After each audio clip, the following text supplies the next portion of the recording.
আজকে আল্লামা মামুন আল হক আপনাদের সামনে কথা বলবেন। এই একটা মানুষকে নিয়ে যে পরিমাণ অপমান অপদস্থতা তারা দেখিয়েছে, একজন আলেমে দ্বীনের হাতের মধ্যে হাত করা লাগিয়েছে, পায়ের মধ্যে ডান্ডা বেরি লাগিয়েছে, মাথার মধ্যে বারবার বলেছেন আমাদের ভয় নাই, হেলমেটটা পরায়ও না, শুধু জাতির কাছে অপদস্থ করার জন্য মিথ্যা বুলেট প্রুফ জ্যাকেট, মিথ্যা মাথার মধ্যে হেলমেট, এইগুলো দিয়ে আলেমকে অপমানিত করতে চেয়েছে। আল্লাহ দেখাই দিয়েছেন অপমান যারা করেছিলে আজকে তোমাদের পরিণতি কি। এই জন্য আমরা বলতে চাই এখনো যারা আছেন, আগামীতেও যারা আসবেন, আপনারা যদি মনে করেন একদল গেছে আমরা সামনে বাপের বেটা, আপনাদেরকেও সতর্ক করতে চাই আলেম ওলামা ইসলামপন্থী কোরআনওয়ালা তাদের সাথে বেয়াদবি করলে দুনিয়া আখিরাতে আল্লাহ তাদেরকে ছাড় দিবে না। আমরা বহুবার বলেছি জুলুম করেন না, মানুষের প্রতি অত্যাচার করেন না, মিথ্যা মামলা দিয়ে মানুষকে ফাঁসায়েন না, অযথা মানুষের নামে গায়েবী মামলা দিয়েন না, মানুষকে গুম খুন নির্যাতন আয়না ঘর করেন না। আমরা কোরআন হাদিস দিয়ে শতবার বুঝাইছি, তারা বলছে আমাদেরকে ধরে কে। আল্লাহ বলছেন ইন্না বাতশা রাব্বিকা লাশাদীদ, ধরে না, কিন্তু আল্লাহ ধরলে ছাড়ে না। সাবধান করা আমাদের দায়িত্ব। যদি না মানি আল্লাহ বান্দার সাথে কি করবেন এটা আল্লাহর ফয়সালা, ঠিক কি না? চোখের সামনে সব প্রমাণ, আপনি তারপরে প্রমাণ খুঁজে পান না। যাদেরকে আপনি অপমান করে অপদস্থ করে দেশ থেকে বের হতে বাধ্য করেছিলেন, যাদেরকে মিথ্যা মামলা দিয়ে অন্যায় করে জাতির সামনে লাম্পট্য চরিত্রের অপবাদ দিয়ে ভিতরে ঢুকিয়েছিলেন, আল্লাহ তাদেরকে এমন সম্মানিত করেছেন তারা আজকে মঞ্চে বক্তব্য দেয়, তাদের কথা শোনার জন্য লক্ষ মানুষ আসে। আর যারা বাধা দিয়েছিল অন্যায় করেছিল তাদেরকে খুঁজে পাওয়া যায় না, ঠিক না?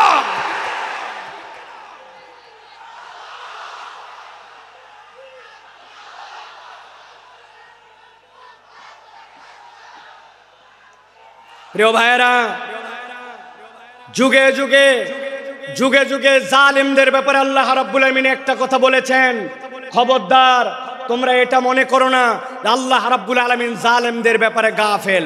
আল্লাহ জালিমদের ব্যাপারে গাফেল নন, আল্লাহ রাব্বুল আলামিন খবর রাখেন। কিন্তু আল্লাহ রাব্বুল আলামিন কিভাবে ধরবেন এটা তোমার হিসাবের মধ্যে কুলাবে না। বিগত সময়গুলো আমাদের সামনে পেরিয়ে গেছে, যেই সময়গুলোতে এরকম আয়োজন করার ব্যক্তিরা ছিলেন, কিন্তু এরকম আয়োজন আমাদেরকে করতে দেওয়া হয় নাই, ঠিক কি না? আল্লাহ রাব্বুল আমিন আমাদের জন্য যে সুন্দর সুবাসিত সময়কে দান করেছেন, আমরা আল্লাহর কাছে কামনা করব আল্লাহ রাব্বুল আমিন এই সময়টুকুকে যেন আমাদের অব্যাহত রাখেন এবং এটাকে যেন ইসলামের পক্ষে কাজে লাগানোর মতো তৌফিক দান করেন, ঠিক কি না? প্রিয় ভাইয়েরা, আল্লাহ রাব্বুল আমিন ঈমানদারদেরকে পছন্দ করেন। ঈমানদারদেরকে পছন্দ করেন বলেই আল্লাহ রাব্বুল আলামিন তার পক্ষ থেকে ঘোষণা দিয়ে রেখেছেন, বিপদ আপদ বালা মুসিবত তোমার জীবনে যাই আসুক না কেন, তুমি যদি একটা দিক তোমার জীবনে ঠিক করে নিতে পারো, আল্লাহ রাব্বুল আলামিন বলছেন বাকি দিক ঠিক করে দেওয়ার দায়িত্ব তোমার রব্বুল আলামিন আল্লাহর। সুবহানাল্লাহ বলেন। আল্লাহ রাব্বুল আলামিন বলছেন কুরআনুল কারীমের মধ্যে, তাবৎ পৃথিবীর মানুষ কিয়ামত পর্যন্ত যারা আসবে তাদেরকে আল্লাহ রাব্বুল আমিন জানায় দিচ্ছেন, দুনিয়ার মানুষ মা আসাবা মিন মুসিবাতিন ইল্লা বিইজনিল্লাহ। দুনিয়াতে তোমাদের যত বালা, যত পরীক্ষা, যত মুসিবত, যত ধরনের দুনিয়াতে তোমাদের সামনে বিপদ আপদ আসুক না কেন, আল্লাহ বলছেন কখনো বান্দা এইটা যেন ভাবে না যে এইটা আল্লাহ রাব্বুল আলামিনের জ্ঞানে বোধহয় নাই, আল্লাহ বোধহয় এ বিষয়ে বেখবর। আল্লাহ বলছেন তোমার জীবনে যত মুসিবত যাই আসুক না কেন, ইল্লা বিইজনিল্লাহ, আল্লাহর হুকুমের বাহিরে, আল্লাহর জ্ঞানের বাহিরে কোনোটি নয়। তাহলে আমাদের জিজ্ঞাসা, বিপদ আমাদের আসলো, মুসিবত আমাদের আসলো, নানান ধরনের কঠিন পরিবেশ পরিস্থিতি আমাদের উপর দিয়ে যায়, আল্লাহকে আমাদেরকে এইগুলা দিয়া পরীক্ষা করে করে মজা পান নাকি রব্বুল আলামিন? না না না, ঈমান এইটা নয়। আল্লাহ বলছেন মুসিবত তোমাদের যেরকমই হোক না কেন, আমি আল্লাহ তোমাদের জন্য জানাচ্ছি, ওয়া মান ইউমিন বিল্লাহ ইয়াহদি কলবাহু, কেউ যদি একবার তার রব হিসাবে আল্লাহ রাব্বুল আলামিনের প্রতি ঈমান আনতে পারে, আল্লাহর প্রতি বিশ্বাস করতে পারে, আল্লাহকে রব হিসাবে মেনে নিতে পারে, আর অন্তর থেকে এইটার রিফ্লেকশন যদি তার চলে আসে, আল্লাহ বলছেন ইয়াহদি কলবাহু, আল্লাহ ওই বান্দার জন্য হেদায়েতের ব্যবস্থা করে দেন। কোরআনুল কারীম যে বলল আপনাকে ইয়াহদি কলবাহু, তাফসীরের ভিতরে এসেছে, তাফসীরে কবীরের ভিতরে, তাফসীর ইবনে আশুরের ভিতরে মুফাসসিরিনে কেরাম ব্যাখ্যা করছেন, একজন ইমানদার ব্যক্তিকে আল্লাহ যে বলেছেন ইয়াহদি কলবা, এইটা বলার উদ্দেশ্য ওই বান্দার যত বড় বিপদ হোক আর যত বড় মুসিবত হোক না কেন, সে যদি রব হিসাবে আল্লাহকে চিনে ফেলতে পারে, আল্লাহ তার অন্তরের ভিতরে এমন একটা প্রশান্তি ঢুকায় দিবেন, ওই হেদায়েতের প্রশান্তি তাকে কখনো আল্লাহর রাস্তা থেকে বিচ্যুত করবে না। পরীক্ষা যতই আসুক, ওই বান্দার অন্তরটা আল্লাহর উপরে স্টেবল থাকবে। সুবহানাল্লাহ। আল্লাহ রাব্বুল আলামিনের এই কথাটা বোঝার জন্য আমি একটা উদাহরণ দিব, ভালো করে সারা জীবন মনে রাখতে হবে। যে কয়টা উদাহরণ দেব নাম্বার দিয়ে গুনে গুনে মনে রাখতে হবে। এইটা হচ্ছে উদাহরণ নম্বর 1। কয় নম্বর? কথা বলেন, ভালো করে খেয়াল করেন। সুন্দরবনের পাশে এক লোকের বাড়ি, একটা মহল্লা আছে সুন্দরবনের পাশে। ওই মহল্লায় সুন্দরবনের পাশে কিছু মানুষ বসবাস করে। এক ব্যক্তির একটা পুকুর আছে, পুকুরটা ধরেন 2 বিঘার। এই বছর বন্যা উঠেছে, বন্যার কারণে পুকুরের ভিতরে পানি ঢুকছিল। সাধারণত পুকুরের মধ্যে যখন পানি ঢুকে বন্যায় কিছু মাছ ঢোকে, ঠিক কিনা? বেরো হয় কিন্তু কিছু মাছও আসে। ওই লোক চিন্তা করছে এই বছর আমি পুকুরটাকে একবারে ছেঁচে পরিষ্কার করে সব মাছ ধরে ফেলবো। পুকুরটা ছেঁচবে, কিন্তু পুকুরের মধ্যে কচুরি পানা, দল পানা। যশোরের লোক কি বলেন ভাই? পানা বলেন, পানা, কচুরি পানা অনেক। ওই কচুরি পানার কারণে স্বাভাবিক মাছ ধরা যায় না। সরায় সরায় মাছগুলা ধরছে। ধরার পরে পুকুরের কোনো পানি নাই, কিন্তু ওই যে পলি পড়েছে পুকুরের মধ্যে আর পুকুরের কাদা, ওইগুলা দিয়ে পুকুরে 1-2 হাত পর্যন্ত কাদায় কেতকেতা। আর পুকুরের মধ্যে কচুরি পানা। ওই এলাকার একটা লোকের একটা গরু আছে, গরুটা ছেড়ে দেওয়া, সারাদিন খায় দায়, সন্ধ্যাবেলা বাড়িতে ফেরত আসে। ওই গরু কচুরি পানা কিন্তু গরুর পছন্দ। গরু চিন্তা করছে এত সুন্দর কচুরি পানা এখন যেরকম মাটির সাথে লেগে গেছে, এখন তো খাওয়া যায়। পুকুরের পাড়ে যে কচুরি পানা খেতে শুরু করেছে, 1-2টা করে খায় আর কচুরি পানা খায়, মজা পায়। মজা পেতে পেতে গরুটা আস্তে করে পুকুরের মাছ বরাবর চলে গেছে। যাওয়ার পরে কাদার খেয়াল করে নাই, সামনের 2 পা ভস করে ঢুকে গেছে ভিতরে। যেই না পা ঢুকছে, এখন পিছনের পা উঠানোর জন্য তুলতে যায়। পিছনের পা উঠানোর জন্য যত তুলতে চায়, সামনের পা তত বসে যায়। আবার সামনেরটা তুলতে যায়, পিছনেরটা বসে যায়। ওই গরু গেছে ফান্দে পড়ে, গরু আটকায় গেছে, আর উঠতে পারে না। অনেকক্ষণ হামলা হামলি চিল্লা চিল্লি করছে, কিন্তু বুঝছে চিল্লা চিল্লি করে কোনো কাম নাই। যত নড়ে তত ভিতরে ঢুকে যায়। খানিকক্ষণ পরে গরু চিন্তা করছে এত টেনশন করার কোনো কারণ নাই। আমার একটা মালিক আছে, সন্ধ্যাবেলা যদি তার বাড়িতে যেয়ে দেখে আমাকে খুঁজে না পায়, নিশ্চয় আমাকে খোঁজার জন্য আসবে। কথা ঠিক। যেই না সন্ধ্যা হয়েছে, মালিক দেখে আমার গরু ফেরত আসে নাই। সাথে সাথে খুঁজতে খুঁজতে যেয়ে পুকুরের মধ্যে দেখে আটকায় আছে, বুক পর্যন্ত কাদার মধ্যে। মালিকের মেজাজ খারাপ। দুপুরবেলার থেকে খুঁজতেছি বেটা, বিকালবেলা তুমি পুকুরের মধ্যে খাওয়ার আর জায়গা পাও নাই। হাতের মধ্যে একটা লাঠি ছিল, আস্তে করে যাই আগে কয়েকটা, পেছনে ধাপ ধাপ করে লাগায় দিছে। গরু তো চিৎকার করে উঠছে, কিন্তু গরু কিছু বলতেছে না, কারণ জানে এই মায়ের খাওয়ার যৌক্তিক কারণ আছে। মাঠটার খাওয়ার পর এখন মালিক দড়ি টড়ি নিয়ে এসে গলার মধ্যে লাগাইছে। লাগানোর পরে আরো কয়েকজনকে লোককে ডাক দিচ্ছে যে বাবা ধরো তো, টেনে টেনে একটু উঠানো লাগবে। গরুকে টেনে টেনে উঠাইছে। উঠানোর সময় গলা ছিলে গেছে, কোমরের মধ্যে ব্যথা পাইছে। কিন্তু ওই গরুকে উঠানোর পরে বালতি করে পানি নিয়ে খড় দিয়া পিট পেট ডলে টলে পরিষ্কার করে গোয়ালের মধ্যে তুলছে। ঠিক ওই রাত্রে ধরেন একটা ঘটনা ঘটে গেছে। একটা বাঘ সুন্দরবন ছেড়ে মহল্লার মধ্যে আসছে, একটা হরিণ তারা করে ধরবে। এমন সময় হরিণটা যখন পালায়ে যাচ্ছে, বাঘের আর আইডিয়া নাই যে পুকুরের মধ্যে পানি আছে না নাই। লাফ দিছে একটা লম্বা করে, কিন্তু পুকুর পার হতে পারে নাই, মধ্যে বরাবর পড়ছে। ও তো মনে করছে হয়তো পানি আছে, যেহেতু পুকুর ভর্তি কচুরি পানা। ধাপ করে পুকুরের মধ্যে যেই না পড়ছে, 2 হাত 2.5 হাত কাদা, ক্যাত ক্যাত করে কাদার মধ্যে আটকায় গেছে। বাঘের শক্তি অনেক, কিন্তু যতই ওঠার চেষ্টা করছে 10-15 মিনিট উঠতে পারে না। কাদার ঠেলায় ক্যাত ক্যাতায় বুক পর্যন্ত আটকায়, এক পর্যায়ে শক্তি নিঃশেষ, বুক পর্যন্ত আটকায়। সারা রাত যখন সে আটকায় গেছে, তখন জোরে জোরে করে 2টা হুঙ্কার ছাড়ছে। এলাকার মানুষ মনে করছে হায় হায়, মহল্লার মধ্যে বাঘ ঢুকে গেছে, দরজা লাগাও, খিল লাগাও, বাচ্চা কাচ্চা সামলাও। যে যার বাচ্চা কাচ্চা সামলায় টামলায় রাত কোনো রকম ভয়ে ভয়ে পার করছে, কেউ ঘুমায় নাই।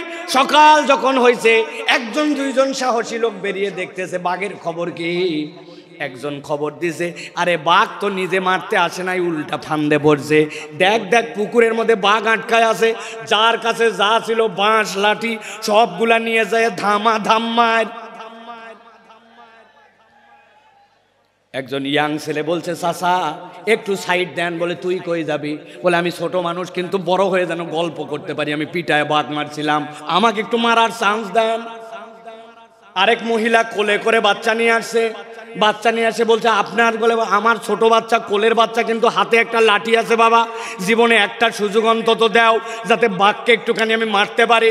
বাঘ মারে অন্তত বড় হয়ে বলতে পারবে মায়ের কোলে থেকে বাঘ মারছে। কথা ঠিক না? ভালো করে বোঝেন, জিজ্ঞাসা করব, মুসলমান সারা দেশ থেকে এখানে আসছেন, আপনারা শুধু যশোরের না। জিজ্ঞাসা করে উত্তর দেন, আপনার আমার দৃষ্টিভঙ্গিতে একটা গরু বেশি শক্তিশালী না বাঘ? কথা বললেন না, শুনতে পাই নাই। গরু না বাঘ? বাঘ বেশি শক্তিশালী, কিন্তু গরুর একজন স্থানীয় মালিক থাকার কারণে, একজন তত্ত্বাবধায়ক থাকার কারণে কাদার মধ্যে আটকানোর পরেও সন্ধ্যাবেলা তুলে নিয়ে গেছে। কিছু মায়ের হয়তো খাইছে, কিন্তু বিপদ থেকে উদ্ধার পাইছে। কিন্তু বাঘের স্থানীয় মালিক না থাকার কারণে যতই শক্তি থাক, আটকাইছে তো আটকাইছে, উল্টা বাঁশ জলা খায় মরা লাগছে। ঠিক না? আমার আল্লাহ রাব্বুল আলামিন বলছেন, মা আসাবা মিন মুসিবাতিন ইল্লা বিইذنিল্লাহ ওয়া মান ইউমিন বিল্লাহ ইয়াহদি কলবাহু ওয়াল্লাহু বিকুল্লি শাইইন আলিম। এই দুনিয়ার মানুষ, তুমি ভালো করে জেনে রাখো, বিপদ তোমার যত হোক, মুসিবত তোমার যত হোক, তুমি আল্লাহর প্রতি যদি ঈমান আনার মতো আনতে পারো, তোমার একজন তত্ত্বাবধায়ক আছে, যার মালিক, যার তত্ত্বাবধায়ক আল্লাহ। দুনিয়ার কেউ তাকে দাম না দিলেও ওই লোকের কোনো ভয় পাওয়ার কারণ নাই। আর যদি মনে করেন আমেরিকা আমার তত্ত্বাবধায়ক, কানাডা আমার তত্ত্বাবধায়ক, পাশের দেশ আমার তত্ত্বাবধায়ক, তাহলে আমি আপনার কাছে একটা কথা পরিষ্কার করে জানতে চাই এবং বুঝাতে চাই। বুঝে থাকলে বলবেন তো ভাই, আমেরিকা কি আল্লাহর দুনিয়ার ভেতরে না বাইরে? কানাডা কি আল্লাহর দুনিয়ার বাইরে না ভেতরে? পাশের দেশটা কি আল্লাহর দুনিয়ার ভেতরে না বাইরে? তাহলে আপনি বাংলাদেশ থেকে টপকায়া দেশের বাইরে যায় কেমনে ভাবতেছেন আল্লাহর দুনিয়ার বাইরে? ধরে না, ধরে না, ধরে না, ধরলে আল্লাহ ছাড়ে না। কেবল তো খেলা শুরু, ঠিক কি না? আপনারা ফুটবল খেলছেন না? ফুটবল খেলা কেমনে হয় দেখছেন আপনারা? সেন্টার থেকে খেলা শুরু। কোথা থেকে? সেন্টার থেকে খেলা শুরু হয়, এই পা ওই পা, এই পা ওই পা করতে করতে আস্তে করে বল যখন ডি বক্সের মধ্যে যায়, তারপরে চূড়ান্ত শট করে গোল দেওয়া হয়, ঠিক না? যারা তওবা না করে আল্লাহর কাছে ফেরত আসবে না, আর মনে করবে যে আমি অল্প একটু আয়ত্তের বাহিরে চলে গেলাম, গ্রেপ্তারের বাহিরে চলে গেলাম, দেশের বাহিরে চলে গেলাম আর বেঁচে গেলাম, আপনি আসলে বাঁচেন নাই। এখন পর্যন্ত আসল ধরাটাই খান না। ভালো করে কথা বোঝেন, ঠান্ডা মাথায় কথাগুলো বোঝেন। সময় বড় সংক্ষেপ, কিন্তু কথাগুলো অত্যন্ত আপনাদের হৃদয়ের মধ্যে নিয়ে যাওয়ার। এখন কথা হলো বিপদ আল্লাহ রাব্বুল আমিনের নলেজের মধ্যে। আল্লাহ রাব্বুল আমিন ইমানদারকে উদ্ধারও করে দিতে চান। আল্লাহ রাব্বুল আমিন ওই বান্দার সকল বিষয়ে খবর রাখেন। এ বিষয়ে কি আমরা একমত? ঠিক আছে। এবার আল্লাহ বলছেন, আমার বান্দা, তোমাকে আমি বিপদ থেকে বাঁচায় দিতে চাই, তোমাকে আমি উদ্ধার করে দিতে চাই, আমি রব্বুল আমিন তোমাকে কল্যাণের রাস্তা দেখাতে চাই। কিন্তু রব্বুল আমিন বলছেন, আমি বান্দাকে যখন বাঁচাতে চাই, আমি রব্বুল আলামিনের একটা তরিকা আছে। উদাহরণ নম্বর 2। কয় নম্বর? কথা বললেন না ইয়াংরা, কয় নম্বর? ওই যে ডান পাশে তাকান, ডান পাশে 3 তলা 4 তলা বিল্ডিং দেখা যায়, দেখতে পাচ্ছেন? ওই দেখেন 4 তলার মধ্যে আলো জ্বলে, 4 তলার মধ্যে জানলা খোলা, ফ্যানটা ঘুরতেছে। এখন আপনাকে যদি কেউ বলে 4 তলার মধ্যে যেহেতু আলো জ্বলতেছে, 4 তলার মধ্যে ফ্যান চলতেছে, তাহলে আপনার স্বাভাবিকভাবে বিবেচনায় কি আসবে? এই বিল্ডিং এর 4 তলায় মানুষ থাকে না থাকে না? মানুষ থাকে। কিন্তু আপনার এলাকার এক ছেলে বলতেছে, যতই মানুষ থাক, যাই থাক না কেন, আমি শিওর এইটাতে ওঠার জন্য কোনো সিঁড়ি নাই, এইটাতে ওঠার জন্য কোনো লিফট নাই, এইটাতে ওঠার জন্য কোনো মই নাই, যতই মানুষ থাক। এই কথা যদি বলে কেউ আপনার এলাকায়, ওই ছেলেকে, ওই লোককে কি বলবেন? কেন? ওই লোকের পাগল। তো পাগল বলবেন কেন? বলবেন স্ক্রু ঢিল, ঠিক কিনা? আন্দাজি হুজুর যা বলে তার সাথে হো বলেন না। মানুষের স্ক্রু থাকে নাকি? বলে হুজুর, ওই পাগল আর স্ক্রু ঢিল এইটা আক্ষরিক অর্থে নয়, এইটা রূপক অর্থে। ওই লোকটার ব্রেনে অসুবিধা আছে, তাছাড়া 4 তলায় মানুষ থাকে আর সিঁড়িও নাই, লিফটও নাই, এইটাও হতে পারে না, ঠিক কিনা? আমার আল্লাহ রাব্বুল আমিন বলছেন, বিপদ আছে, বালা মুসিবত আছে, সব আছে, কিন্তু আমি রব্বুল আমিন তোমাকে উদ্ধার করতে চাই। গভীর মনোযোগ দেন। আল্লাহ সিঁড়ি বর্ণনা করতেছেন, এবার কিভাবে তুমি উদ্ধার পাবে। আল্লাহ বলছেন, ওয়াতিউল্লাহ ওয়াতিউর রাসূল ফাইন তাওয়াল্লাইতুম ফাইন্নামা আলা রাসূলিনাল বালাগুল মুবিন। আমার রব্বুল আমিন বলছেন, বান্দা, তোমাকে আমি বিপদ দিয়েছি শেষ করে দেওয়ার জন্য নয়, ধ্বংস করে দেওয়ার জন্য নয়। দুনিয়ার কোনো মানুষকে আমি জাহান্নামে দেওয়ার জন্য সৃষ্টি করি নাই। আমি আল্লাহ তোমাকে সিঁড়িটা বলে দিতে চাই। আল্লাহ বলছেন, 1 নম্বর সিঁড়ি, ওয়াতিউল্লাহ। 1 নম্বরে আল্লাহ রাব্বুল আলামিনের পূর্ণ ইতাআত করা লাগবে। আমি আপনাদের কাছে জিজ্ঞাসা করতে চাই, অত জোরে না বললেও সমস্যা নাই, কিন্তু বুঝে সুঝে বলবেন। আল্লাহ রাব্বুল আলামিনের যে ইতাআত করা লাগবে, এ বিষয়ে কি আমাদের কোনো সন্দেহ আছে? কিন্তু আমরা কি আল্লাহ রাব্বুল আলামিনের পূর্ণ ইতাআত করি? আমরা পূর্ণ ইতাআত করি না। এই মাহফিল এরকম নয়, আমি খালি একচেটিয়া বলে যাব আর আপনি খালি শুনে যাবেন আর হ হ করে যাবেন। আমি আপনার চিন্তার খোরাক দিতে চাই। একটুখানি ঠান্ডা মাথায় এবার চিন্তা ভাবনা করেন তো। আমি 5-7 সেকেন্ড আপনাকে সময় দিব। আমি আল্লাহর ইতাআত করতে হবে জানি, কিন্তু পূর্ণ ইতাআত করি না। বলেন তো, আমাদের পূর্ণ ইতাআত না করার পেছনের কারণ কি হতে পারে? ভাবেন, চিন্তা করেন। আপনি একটু 5-7 সেকেন্ড মনে মনে একটা কিছু চিন্তা করেন। আপনাদের এক একজনের প্রশ্ন, আপনাদের চিন্তার উদয় হয়েছে কিনা ভাই? আমি আপনার কাছে একটা সামারি করি, দেখেন তো আমার চিন্তার সাথে আপনার চিন্তার সাথে সমন্বয় হয় কিনা। আল্লাহর ইতাআত করতে হবে, কিন্তু পূর্ণ ইতাআত করি না।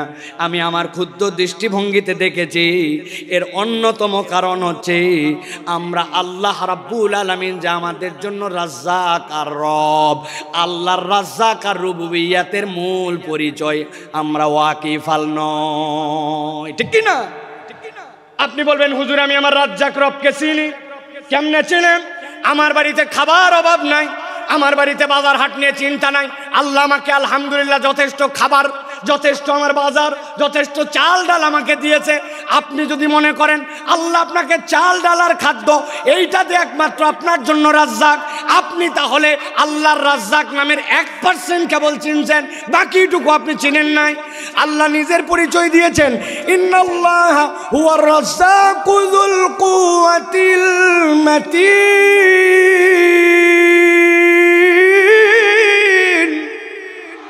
আল্লাহ বলছেন, বান্দা জেনে রাখো, আমি তোমার এমন রব যুল কুওয়াতিল মাতিন, যেই রবের রাজ্জাকের ব্যাপারে তুমি বান্দা বেখবর। আমি আপনার কাছে একটু বুঝাতে চাই যে রাজ্জাকের আল্লাহর এই রাজ্জাকের বোধ আমার মধ্যে আসলে আমি কিভাবে আল্লাহকে মেনে নিতাম। একটু ঠান্ডা মাথায় আপনাদের কাছে জিজ্ঞাসা করব, আপনারা বুঝে সুঝে উত্তর দিবেন। আপনাদের বাড়িতে বাথরুমে আপনারা স্যান্ডেল ব্যবহার করেন? কথা বলেন। বাথরুমে টয়লেটে স্যান্ডেল ব্যবহার করেন?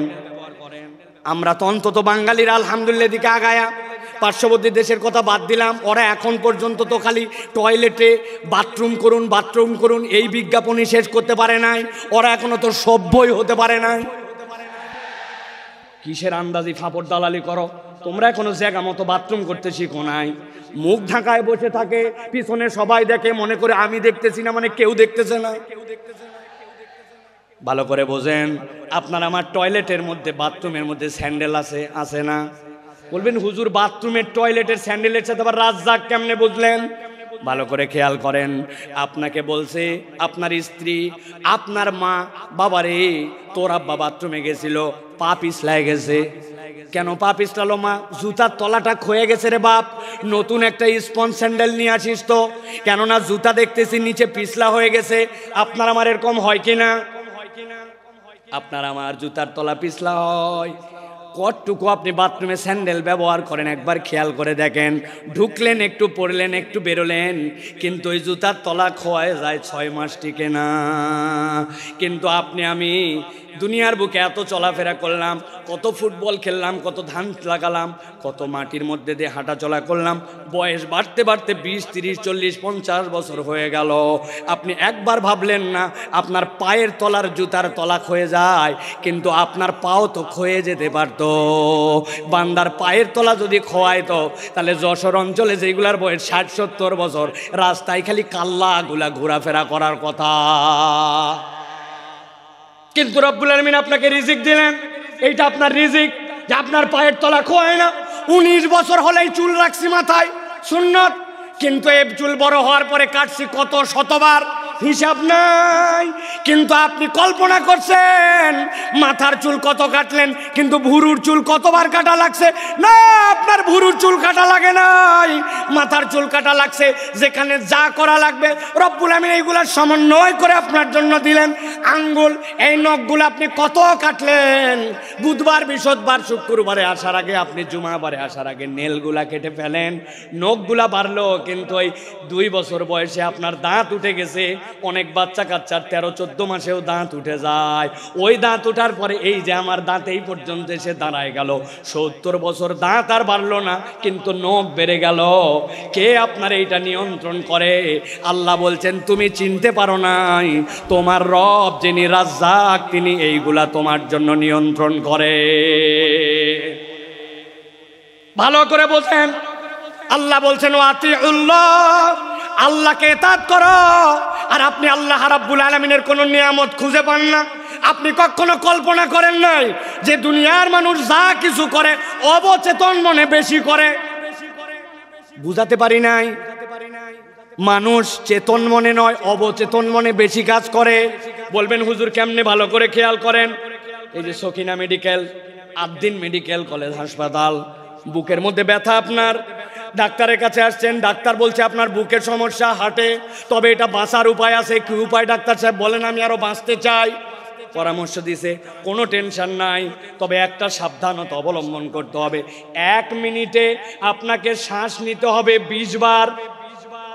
যদি 21 বার নেন ঝামেলা আছে, আর যদি 19 বার নেন ঝামেলা আছে। এখন আপনি বাড়িতে আসছেন প্রেসক্রিপশন নিয়ে, এরপরে আপনি এখন হাতে সবসময় শুধু ঘড়ি, কারণ আপনাকে 1 মিনিটে কয়বার শ্বাস নিতে বলছে? 20 বার। 21 বার নিলেও ঝামেলা, 19 বার নিলেও ঝামেলা। ওই লোক এখন নিঃশ্বাস নাই, 1, 2, 3, 4, 5, 6, 8, 9, 10, সারাদিন খালি গুনে আর নিঃশ্বাস নেয়। 1-1.5 ঘন্টার বেশি গুনার হিসাব মিলাতে পারবেন না। আপনি যদি গুনে গুনে নিঃশ্বাস নেওয়া লাগতো, দুনিয়ার বুকে 2 ঘন্টাও টিকে থাকা সম্ভব নয়। এইগুলো অবচেতনভাবে রব্বুল আলামিন সব নিয়ন্ত্রণ করেন। যিনি নিয়ন্ত্রণ করেন তিনি রব, তিনি আপনাকে আমাকে এই রিজিক দিয়া রাখছেন, ঠিক না? যশোর অঞ্চলে পিঠার অঞ্চল, ঠিক না ভাই? পিঠাপুলি জামাইরে খাওয়ান তো আপনারা, না খাওয়ান না? বাদ দিছেন না এখনো খাওয়ান? জামাইরে খাওয়াই। খেজুরের রসের অঞ্চল, অদ্ভুত আল্লাহ নিয়ামত দিয়েছেন। এই নিয়ামতকে রব্বুল আলামিন ভরপুর করে দিয়েছেন। এক জামাই আপনার এলাকায় আসছে, সকালবেলা শাশুড়ি পিঠা খাইতে দিছে। উনি বলছে, আম্মা আমার পিঠা কোথায় দেন? বলছে, জামাই চোখ খোল। বলছে, আম্মার দুঃখের কথা বলেন না, গতকালকে তাড়াহুড়া করে আসছি, আসার সময় চোখের চার্জার আনতে ভুলে গেছি। কি আপনার চোখ যদি চার্জার দিয়ে চার্জ দেওয়া লাগতো, আপনার মোবাইল একদিন গেলে বন্ধ হয়ে যায়, অথচ সারা দিনে 22,000 বার চোখের পলক ফেলছেন। ডিউরেশন সর্বোচ্চটা 24 সেকেন্ড হতে পারে, যেটাকে পলক হিসাবে কাউন্ট করা হয় সময়ের ক্ষেত্রে, কিন্তু আপনি 22,000 বার চোখের পলক ফেলেছেন, কোনোদিন হিসাব করেন নাই। যিনি এইটা অকৃত্রিমভাবে করায় যাচ্ছেন, তিনি আপনার আমার রব রাজ্জাক। সুবহানাল্লাহ বলেন। 4টা জিনিস জিজ্ঞাসা করবো, উত্তর দিতে হবে আপনাদেরকে। রেডি আছেন সবাই? রেডি? বলেন তো ভাই, ঝালের স্বাদ কেমন? ঝাল ঝাল। কাঁচা মরিচের স্বাদ কেমন? লবণ। বললেন না? রসগোল্লা, করল্লা। এখানে ডাক্তার সাহেব মহিউদ্দিন ভাই আছে না? অনেক ডাক্তার আছে না? তাদের কাছে যে শুনবেন, আপনি ঝাল খান, লবণ খান, যাই খান, তিতা খান, মিষ্টি খান, পেটের মধ্যে যেই না দিয়েছেন, সাথে সাথে আপনার কতগুলা টক্সিন আসবে। আসার পরে ওইগুলো এটাকে মন্ডু বানাবে। মন্ডু বানানোর পরে ওইটাকে পেটের মধ্যে দিয়ে চিপে চিপে চিপে চিপে আস্তে করে যাবে। ওই রসগুলা যেই না বের হবে, ওইগুলা গ্লুকোজ হবে, ওইগুলা সব চিনিতে রূপান্তর হয়ে যাবে। যেই না আপনার পেটের মধ্যে চিনি হয়ে গেল, এরপরে আপনার চোখের জন্য যেইটা লাগবে, আপনার হার্টের জন্য যেইটা লাগবে, কিডনির জন্য যেইটা লাগবে, আপনার অঙ্গ প্রত্যঙ্গের জন্য যেখানে যেইটা লাগবে, সেইটা অটোমেটিক সার্কুলেট হয়। আপনি বলতেছেন এইটা আবার এমন কি? আমি অনেক সময় মজা করে বলি, এখানে আমার অনেক বাইকার বন্ধু আছে যারা মোটরসাইকেল চালায়, আছে কি না? হঠাৎ করে দেখে মোটরসাইকেল বন্ধ হয়ে গেছে, এদিকে কাট ওদিকে কাট, ঝোঁকা ঝুঁকি, দেখে নাই কি নাই, কথা বললেন না? অকটেন নাই, পেট্রোল নাই, ঠিক না? চিন্তা করছে অকটেন নাই, পেট্রোল নাই, তাই কি অনেকক্ষণ ধরে আমার সেই রকম প্রস্রাব চাপছে, আমার নিজের ভিতরে যথেষ্ট পরিমাণে এখন পানি আছে, উনি আস্তে করে ট্যাঙ্কি খুলে ভিতরে ঢুকায় দিয়ে কাম ছাড়ছে। বলেন তো ভাই, নিজের প্রস্রাব দিয়া মোটরসাইকেল চলবে তো? ও ভাই বুঝেন না, মনে হয় চলবে না। কেন চলবে না? আমার মোটরসাইকেল, আমার প্রস্রাব চলবি না মানে? বলে, হুজুর মোটরসাইকেল চলার জন্য আলাদা করে পেট্রোল লাগে, ব্রেক করার জন্য ব্রেক অয়েল লাগে, ইঞ্জিনের জন্য ইঞ্জিন অয়েল লাগে। এক জিনিসের কত ফাংশন আলাদা আলাদা করে আপনাকে দিতে হয়। আর আপনি খেয়ে নিচ্ছেন, আপনার বডিটাকে চলানোর জন্য আপনাকে টেনশন করতে হয় না, সবগুলোকে প্রক্রিয়া করে রব্বুল আলামিন চলান। আল্লাহ বলছেন, বান্দা যদি একবার বুঝতো যার নির্দেশে আর যার পথ নির্দেশে তার শরীরটা চলে, তাইলে এই কৃতজ্ঞতা যদি তার মধ্যে ঢুকে যেত, ওই বান্দা কখনো আল্লাহর ইতাআতকে ছাড়তে পারে না, ঠিক কি না? আমার আল্লাহ রাব্বুল আলামিন এর জন্য বলছেন, ওয়াতিউল্লাহ ওয়াতিউর রাসূল ফাইন তাওয়াল্লাইতুম ফাইন্নামা আলা রাসূলিনাল বালাগুল মুবিন।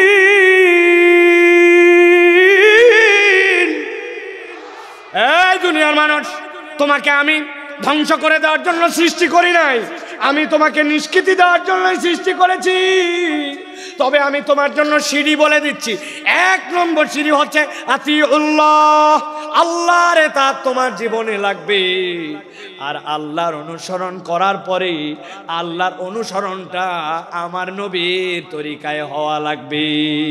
তোমার জীবনে যদি আল্লাহর নবী ঢুকে যায় আর আল্লাহর ইতাআত পূর্ণাঙ্গ হয়ে যায়, আল্লাহ বলছেন ইয়াহদি কলবাহু, ওই বান্দার যত বড় মুসিবতই হোক না কেন, তার জন্য হেদায়েতের পথ দেখানো রব্বুল আলামিনের কাজ। সুবহানাল্লাহ। আল্লাহ সাথে সাথে এটাও বলছেন, তোমাদের মধ্যে কতগুলা গাদ্দার আছে, পণ্ডিত আছে, শুনলাম না আল্লাহর কথা, না শুনলে কি হবে, আছে না? আল্লাহ বলছেন কিছুই হবে না।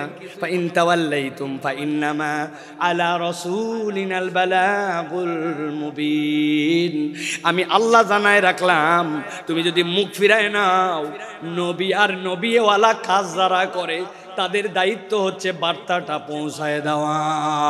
দারোগাগিরি করার জন্য নবী আর নবীর ওয়ারিসদেরকে দায়িত্ব দেওয়া হয় নাই। আমাদের দায়িত্ব পৌঁছায় দেওয়া। শুনলে তোমার ভালো, না শুনলে তোমার বিপদ, ঠিক না? আমরা বহুবার বলেছি, জুলুম করেন না, মানুষের প্রতি অত্যাচার করেন না, মিথ্যা মামলা দিয়ে মানুষকে ফাঁসায়েন না, অযথা মানুষের নামে গায়েবী মামলা দিয়েন না, মানুষকে গুম খুন নির্যাতন আয়না ঘর করেন না।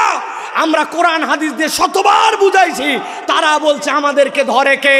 আল্লাহ বলছেন ইন্না বাতশা রাব্বিকা লাশাদীদ। ধরে না, কিন্তু আল্লাহ ধরলে ছাড়ে না। সাবধান করা আমাদের দায়িত্ব। যদি না মানি, আল্লাহ বান্দার সাথে কি করবেন এটা আল্লাহর ফয়সালা, ঠিক না? চোখের সামনে সব প্রমাণ, আপনি তারপরে প্রমাণ খুঁজে পান না। যাদেরকে আপনি অপমান করে, অপদস্থ করে দেশ থেকে বের হতে বাধ্য করেছিলেন, যাদেরকে মিথ্যা মামলা দিয়ে অন্যায় করে জাতির সামনে লাম্পট্য চরিত্রের অপবাদ দিয়ে ভিতরে ঢুকিয়েছিলেন, আল্লাহ তাদেরকে এমন সম্মানিত করেছেন, তারা আজকে মঞ্চে বক্তব্য দেয়। তাদের কথা শোনার জন্য লক্ষ মানুষ আসে। আর যারা বাধা দিয়েছিল, অন্যায় করেছিল, তাদেরকে খুঁজে পাওয়া যায় না, ঠিক না?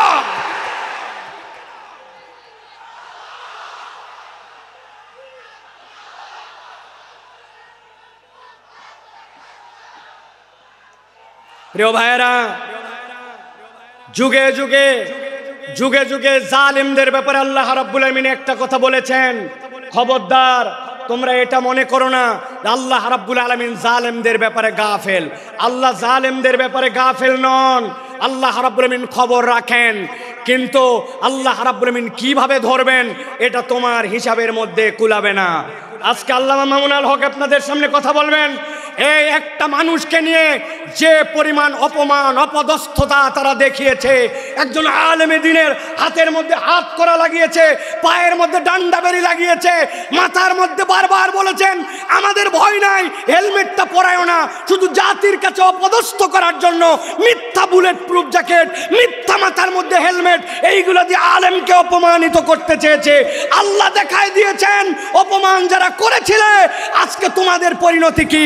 এই জন্য আমরা বলতে চাই, এখনো যারা আছেন, আগামীতেও যারা আসবেন, আপনারা যদি মনে করেন একদল গেছে, আমরা সামনে বাপের বেটা, আপনাদেরকেও সতর্ক করতে চাই, আলেম ওলামা, ইসলামপন্থী, কোরআনওয়ালা, তাদের সাথে বেয়াদবি করলে দুনিয়া আখিরাতে আল্লাহ তাদেরকে ছাড় দিবে না।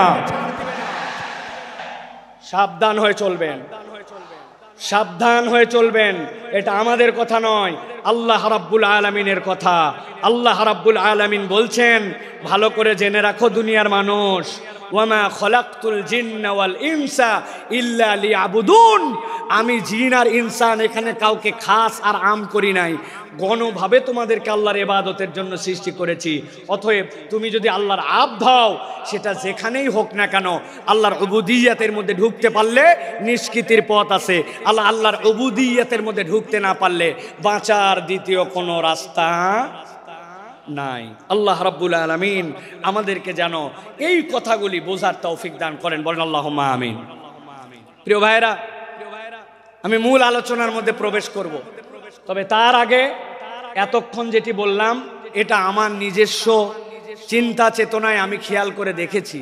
আমাদের যে মাহফিলগুলো হয়, এই মাহফিলগুলোতে আমাদের যারা শ্রোতারা আসেন তারা একটু এলোমেলো, বাউন্ডারিহীন আসেন। কি শুনলাম আর কি শুনবো, খানিকক্ষণ আসলাম, স্লোগান দিলাম, তকবির দিলাম, হই হই করলাম, চলে গেলাম। এই মাহফিল বড় মাহফিল, লোক দেখানোর মাহফিল করে লাভ নাই। এই জন্য আমি চিন্তা করি যেখানেই যাই আগে অন্তত একটু আইল দেই, আইল বাঁধা। আইল চেনেন আপনারা? ভাই আইল যদি না থাকে পানি বাঁধবে? কথা বললেন না, পানি বাঁধবে? আসলে আমাদের থেকে অনেক ডিস্টেন্স হয়ে গেছে আপনাদের, তাই না ভাই? একটু দূরে চলে গেছেন আপনারা। প্রিয় ভাইয়েরা, আইল যদি না থাকে তাহলে পানি যেরকম বাঁধে না, তো আমাদের জীবনে আমি যে কথাটা শুনবো এই কথাটার আগে একটা আইল লাগবে, যে আমি কেন এই কথাটা শুনতেছি, এই কথাটা আমার শোনা কেন জরুরি। আমি তো আল্লাহ রাব্বুল আলামিনের পূর্ণ ইতাআতে ঢুকতে চাই, কিন্তু আমার জীবন ভর এমন অপরাধ, এমন ভুলভ্রান্তি যে আমি কোনো লাইন খুঁজে পাই না, আমি কোন লাইনে যাব। তো ওই লাইনটা বোঝানোর আগে আমি একটু আয়াল দিলাম। এখন আপনাদের সহযোগিতা নিয়ে আমরা সরাসরি একটু তাফসীরের মধ্যে প্রবেশ করতে চাই। আপনারা প্রবেশ করতে চান? আছেন আপনারা ইনশাআল্লাহ? কারা কারা আছেন দুই হাত উঁচু করে একটু দেখান। কথা বলবেন না, কোনো কথা বলবেন না, চুপচাপ হাত নামান, হাত নামান, হাত নামান, হাত নামান। থামেন থামেন, তাকবীর দিয়েন না ভাই, সময় সংক্ষেপ, আপনাদের অনেক আবেগ আমরা জানি, তাকবীর দিয়েন না। একটু আপনাদের মোবাইলে লাইট আছে? আছে? একটু শার্ট করে 5 সেকেন্ড সময় দিলাম, জ্বলায় ফেলেন দেখি। হ্যাঁ, একটু জ্বলায় ফেলেন। যার যার মোবাইল আছে কথা বলবেন না, একটা কথা হবে না, একজনও না। জ্বলাইছেন? এবার হাতটা উঁচু করেন, দুই হাত, দুই হাত। যারা জ্বলাতে পারে নাই শিখায় দেন কেমনে জ্বলাতে হয়। হাত উঁচু করেন, হাত উঁচু করছেন, শক্ত করেন, শক্ত, একটু শক্ত, একটু ডানের দিকে নড়া দেন, এবার একটু বামে দেন, এবার একটু সামনে দেন, একটু পিছনে দেন, এবার একটু পিছনে টানা দেন, টানা দেন। এবার হাতটা সোজা করেন, সোজা সোজা সোজা করেন। এবার হাতটা এরকম করে নড়াচড়া দেন, দুই দিকে নড়াচড়া দেন। এবার হাতটা সোজা করেন, স্ট্রেট, নো নড়াচড়া। গলাটা পরিষ্কার করেন, ভালো করে দিছেন। এবার আমরা আকাশ বাতাস মুখরিত করে আল্লাহর একটা তাকবীর দিয়ে আলোচনার মধ্যে প্রবেশ করতে চাই। যারা আসমান জমিন মুখরিত করে একটা তাকবীর দিতে পারবেন তারা বলেন আল্লাহুম্মা আমিন। এই স্বেচ্ছাসেবক ভাইরা, আপনারা দিবেন না তাকবীর? নাকি আপনারা ওয়াজের বাইরে? আপনারা তো ওয়াজের ভিতরে। হাত সোজা করেন। কারা কারা জ্বলাতে পারে নাই শিখায় দেন, হাত সোজা করেন। সোজা করছেন? আল্লাহুম্মা আমিন বলেন। এবার একটা আকাশ বাতাস মুখরিত করে তাকবীর দেখতে চাই। আমি আল্লাহু আকবার আসতে বলবো, লিল্লাহি তাকবীর, আপনারা জোরে করে আল্লাহু আকবার বলবেন, যাতে কোনো বিতাড়িত শয়তান এখানে থাকতে না পারে। পারবেন ইনশাআল্লাহ?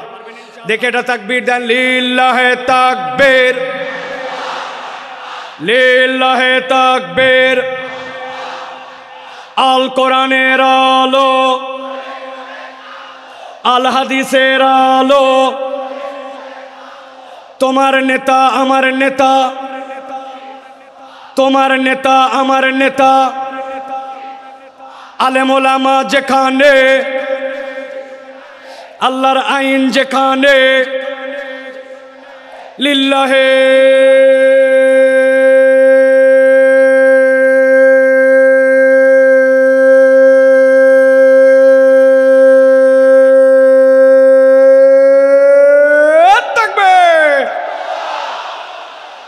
আলহামদুলিল্লাহ। হাত নামান, চুপ করে বসে যান, একটার কোনো কথা হবে না।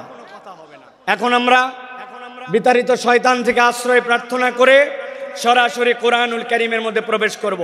দাঁড়ায় বসে মহিলা প্যান্ডেলে, ছেলেদের প্যান্ডেলে, স্টেজে, এলইডি মনিটরের সামনে, ভিতরে বাহিরে, দেশে বিদেশে, কাছে দূরে, বাংলাদেশে লাইভে, নন লাইভে, যে যেখান থেকে দেখতেছেন সকলে একসাথে সমস্বরে আমার সাথে পড়েন, আউযু বিল্লাহি মিনাশ শাইতানির রাজীম, বিসমিল্লাহির রাহমানির রাহিম।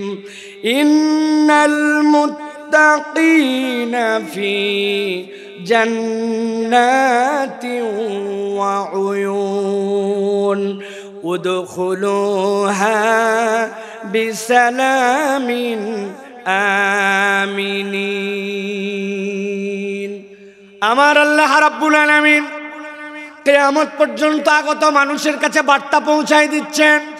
আল্লাহ রাব্বুল আলামিন বলছেন, ইন্নাল মুত্তাকিনা ফি জান্নাতি ওয়া উয়ুন, নিশ্চয় আমি রব তোমাদেরকে জানায় রাখলাম, যারা মুত্তাকি হবে, আল্লাহর কাছে যারা মুত্তাকি হিসাবে একবার বিবেচিত হয়ে যাবে, আমি রব তাদেরকে বলছে ফি জান্নাতি ওয়া উয়ুন, তারা উদ্যান এবং নহরমালা ঝর্ণামালার মধ্যে তারা থাকবে। জিজ্ঞাসা হচ্ছে আল্লাহ রাব্বুল আমিন এখানে মুত্তাকি দ্বারা কি বুঝান? মুত্তাকির অনেক সংজ্ঞা আছে, আমি কেবলমাত্র ছোট্ট দুইটা জিনিস আপনাকে সারা জীবনের জন্য মাথার মধ্যে ঢুকাই দিতে চাই।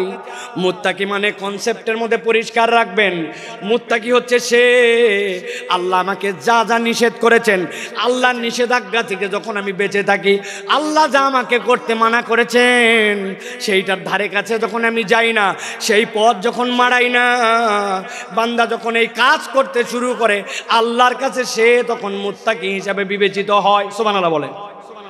হযরত ওমর ফারুক রাদিয়াল্লাহু তাআলা আনহু, তার কাছে সে জিজ্ঞাসা করছে খলিফাতুল মুসলিমিন, তাকওয়ার পথটা কি, মুত্তাকি কাকে বলে? ছোট্ট কথায় হযরত ওমর ফারুক বলেছেন, তুমি কি কখনো এমন গিরিপথ দিয়ে চলেছো পাহাড়ের মাঝ দিয়ে এক পাহাড় তার এক পাহাড় যাওয়া লাগবে, আবার ওই পথটার মধ্যে অনেক কাঁটার গাছ আছে, চলেছি ওই রাস্তায় তুমি কেমনে চলেছো আমাকে একটু দেখাও। সাহাবী ডেমনস্ট্রেশন করে দেখাচ্ছেন খলিফাতুল মুসলিমিন আমিরুল মুমিনিন, যখন দেখেছি পাহাড়টা নিচু আমার মাথা বেঁধে যাবে, মাথাটা নিচু দিছি, আবার যখন দেখছি উঠা লাগবে উঠছি, ডান দিকে ফিরা লাগবে ডানে ফিরছি, বাম দিকে কাত হওয়া লাগবে ফিরছি, আর আমার গায়ের মধ্যে যে কাপড়টা ছিল ওইটা যেন কোনো কাঁটার গাছের মধ্যে আটকায় না যায়, ওই জন্য কাঁটার গাছের মধ্যে আটকানোর থেকে বাঁচার জন্য কাপড়গুলা জড়ো করে করে আমি চলাফেরা করছি।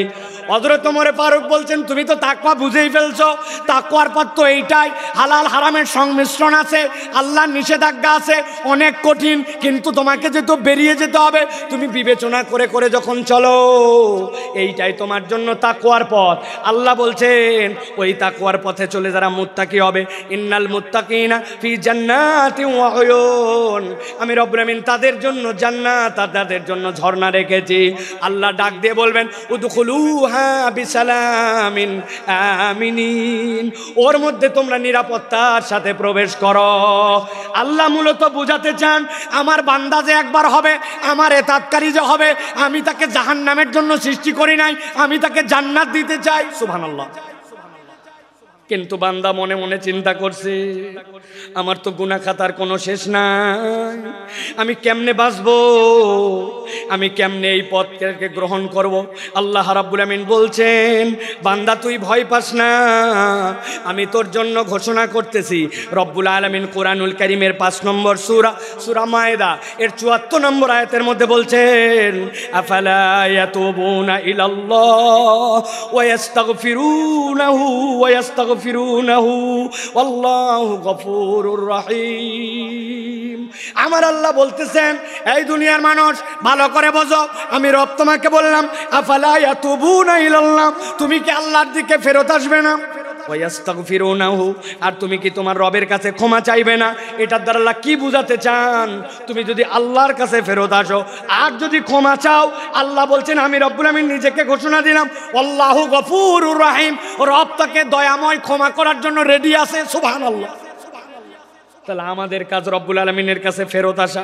আল্লাহ অন্য আয়াতে বলতেছেন কুলিয়া ইবাদিয়াল্লাযীনা আসরাফু আলা আনফুসিহিম, কুল হে নবী আপনি বলে দেন ইয়া ইবাদিয়া, হে আমার বান্দারা, আল্লাযীনা যারা আসরাফু বাড়াবাড়ি করে ফেলেছো, আলা আনফুসিহিম নিজেদের অন্তরের উপরে, লা তাকনাতু মির রাহমাতিল্লাহ,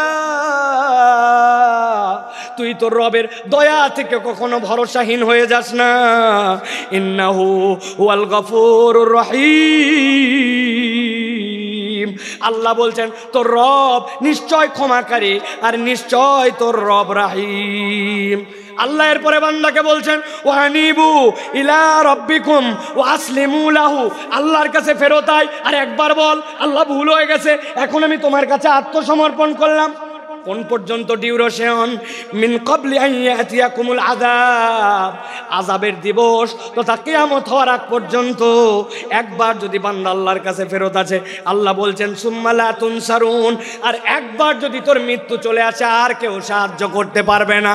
আল্লাহ আয়াতগুলা সাক্ষ্য দেয় আল্লাহ বান্দাকে ক্ষমা করে দিতে চান। সুবহানাল্লাহ। এখন আপনাদের কাছে দুইটা প্রশ্ন। এক নম্বরে আল্লাহ রাব্বুল আমিন ক্ষমা করে দিতে চান, আমরা কি ক্ষমা পাইতে চাই?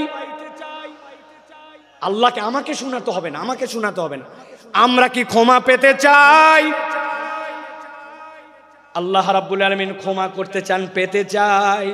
কিন্তু দ্বিতীয় জিজ্ঞাসা হচ্ছে, আল্লাহর কাছে ক্ষমা পেতে চাই, কিন্তু এর জন্য আমাদের কি কোনো প্রচেষ্টা আছে? কি সমস্যা? আস্তে আস্তে আস্তে, একজন দুইজন বলেন, আপনারা চুপ করেন সবাই।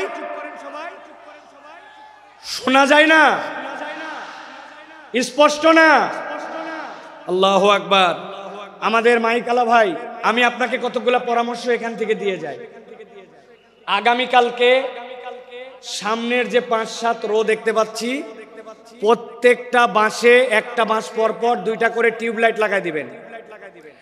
আর সামনের যে বাঁশ, এই বাঁশ থেকে সামনের দিকে 4টা বাঁশ পর পর 2টা হর্ন, 2টা হর্ন, 2টা হর্ন, যত সাউন্ড বাইরে তার এই জায়গাতে কালকে লাগাই দিবেন।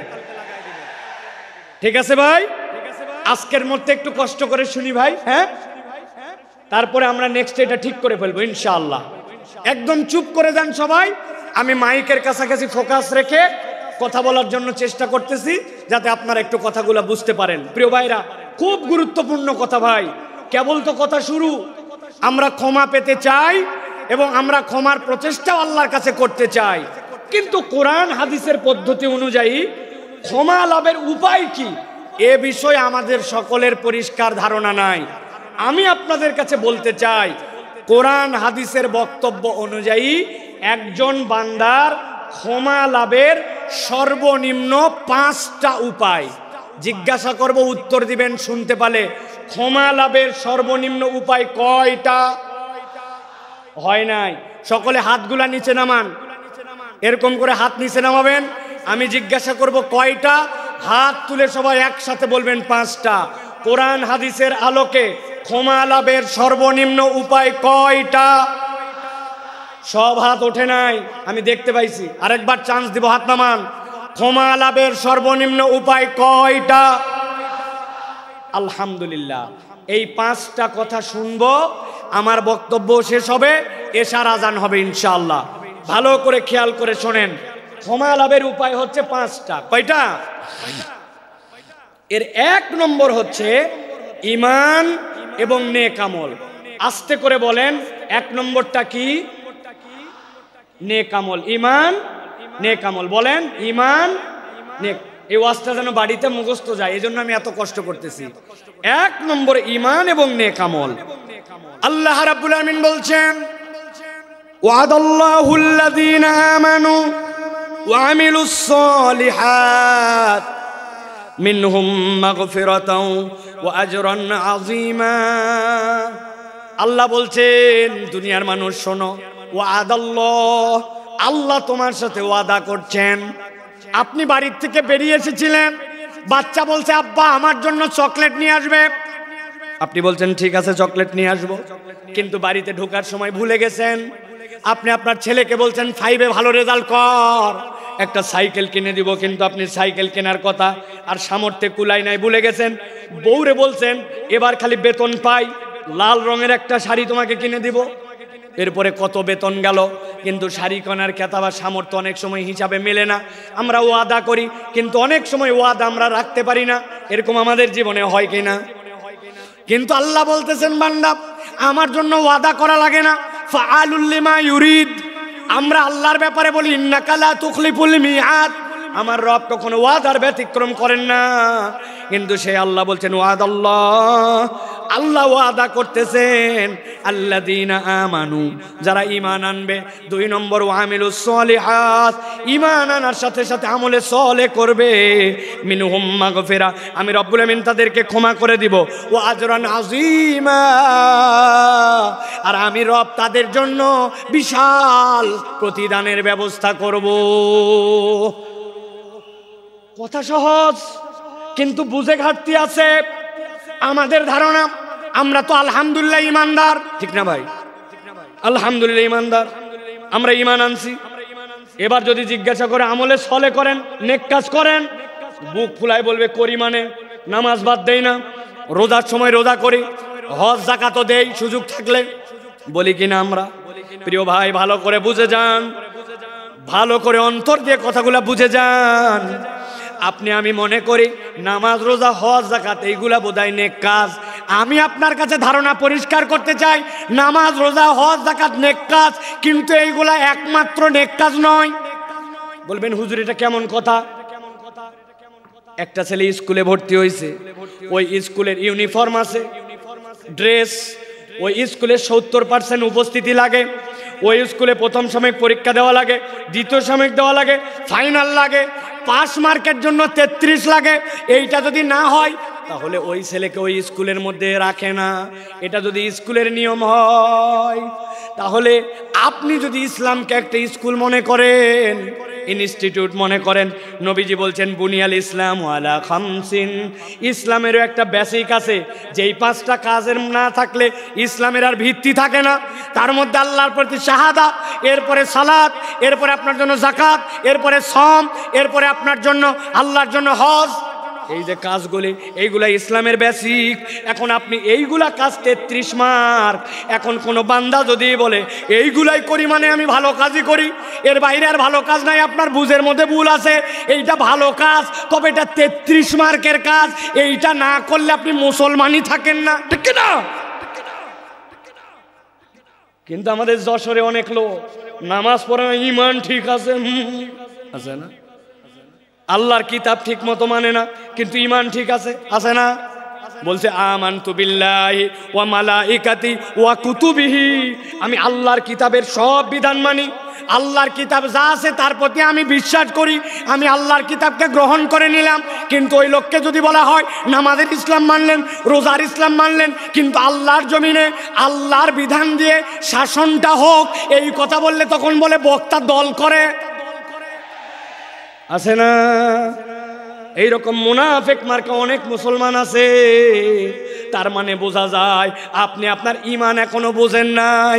আমি আপনার কাছে জিজ্ঞাসা করব, বুঝে থাকলে বলেন তো, কোন লোক কোরআনুল কারীম নিছে, কোরআনুল কারীমের সে বলছে 15 পারা পর্যন্ত আমার মোটামুটি ক্লিয়ার, বাকি 15 পারা এখনো পড়া হয় নাই, তবে 15 পারার ব্যাপারে আমার কোনো মন্তব্য নাই, বাকিগুলো আমি দেখে শুনে সিদ্ধান্ত নিব, তাহলে সে হচ্ছে 50% মুসলমান। 50%। আরেকজন বলছে পুরা কোরআন ক্লিয়ার, খালি সূরা নাসের ব্যাপারে আমার কিছু মন্তব্য আছে, সূরা নাসটা আমি ভালো করে জেনে তারপরে আমি কোরআনুল কারীমের বাকি মানবো, তাহলে সে 99% মুসলমান। কত পার্সেন্ট? 0 কোরআনের একটা অক্ষরও যদি আপনি অস্বীকার করেন, আপনি 0% মুসলমান, ঠিক না? আপনি না বলছিলেন আমানতু বিল্লাহি ওয়া মালাইকাতি ওয়া কুতুবিহি, আমি আল্লাহর প্রতি ঈমান আনি, রসুলের প্রতি, কিতাবের মধ্যে যা কিছু আছে সবগুলার উপর, তাহলে আপনার কি ঈমান আনা হয়েছে? কথা বললেন না, হয়েছে? বাঁচার উপায় কি? আমি একটা বাঁচার উপায় বের করছি, যদি আপনারা জানতে চান তাহলে বলে দিব, বলবো, তবে শর্ত আছে। ফিরি ফিরি বলা যাবে না, যাওয়ার আগে আমার সাথে দেখা করে 50 টাকা করে হাদিয়া দেওয়া লাগবে। রাজি আপনারা? হুজুর খুচরা টাকা নাই, এটা গাড়ি ভাড়া খালি দিতে পারবো না, এগুলো বললে হবে না। কয় টাকা বলবো? দেখেন, পছন্দ হলে টাকা দিয়েন, না হলে দিয়েন না। এখন থেকে আমরা সিস্টেম করে আল্লাহর কাছে আগেই বলে যাব, আমরা এখন থেকে কালেমাটা একটু সিস্টেম করে বলবো, আমানতু বিল্লাহি ওয়া মালাইকাতিহি ওয়া কিছু কিছু কুতুবিহি, অথবা বলবো আমানতু বিল্লাহি ওয়া মালাইকাতিহি ওয়া যদ্দুর বুঝি তদ্দুর কুতুবিহি।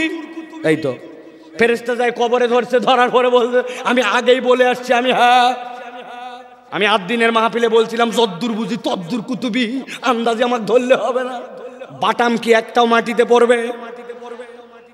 এই জন্য ভালো করে বোঝেন, ইসলামের বেসিক আপনাকে মেনে নিতে হবে, ওইটা আপনার জন্য ঈমান। তাহলে আমলে সলে কি?